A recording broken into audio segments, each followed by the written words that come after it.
টি-20 ফরম্যাটে মুস্তাফিজুর রহমান একেবারে top class performer.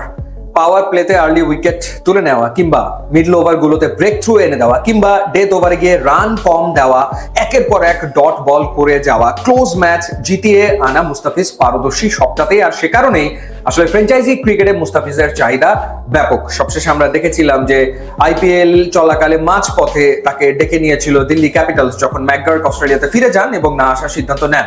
তখন মুস্তাফিজ বাংলাদেশ দলের সাথে সংযুক্ত আরব আমিরাতে অবস্থান করছিলেন এবং ইউএইর বিপক্ষে 3 ম্যাচে টি-20 সিরিজ বাংলাদেশ খেলছিল। সেখান থেকে গিয়ে তিনি দিল্লি ক্যাপিটালসের হয়ে খেলেছিলেন 3টা ম্যাচ। তো দিল্লি ক্যাপিটালসের মালিকেরই আর এক ভেঞ্চার হচ্ছে এই দুবাই ক্যাপিটালস, যারা আবার এই ইন্টারন্যাশনাল টি-20 লিগের সবশেষ আসরের চ্যাম্পিয়ন। তো সেই দল দলভুক্ত করেছে মুস্তাফিজুর রহমানকে। লুকোডের বদলি হিসেবে নেক্সট সিজনে তারা মুস্তাফিজুর রহমানকে দলে নিয়েছে। কিন্তু এখন প্রশ্ন হচ্ছে এই টুর্নামেন্টটা এবং বিপিএল একই সময় চলে, তো সেই ক্ষেত্রে মুস্তাফিজকে বিপিএল না খেলার সিদ্ধান্ত নিয়েছেন। বিপিএল এর সবশেষ আসরে মুস্তাফিজুর রহমান খেলেছিলেন ঢাকা ক্যাপিটালস এর হয়ে।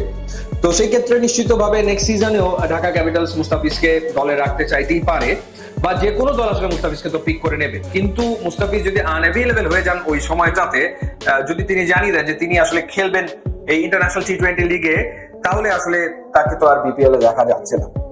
এখানে অবশ্য বিসিবির এনওসির একটা ব্যাপার ডেফিনেটলি রয়েছে। সুতরাং যে কোনো ফ্র্যাঞ্চাইজি টুর্নামেন্টে বাংলাদেশের কোনো ক্রিকেটার যদি পার্টিসিপেট করতে চায় তাহলে তাকে এনওসি নিতে হবে। তো সেই ক্ষেত্রে নিশ্চয়ই যদি একই সময় দুটো টুর্নামেন্ট হয় তাহলে তো বিসিবি মুস্তাফিজকে কোনোভাবেই ছাড়বে না, কারণ মুস্তাফিজ ডেফিনেটলি বাংলাদেশের ক্রিকেটের একটা বড় ব্র্যান্ড।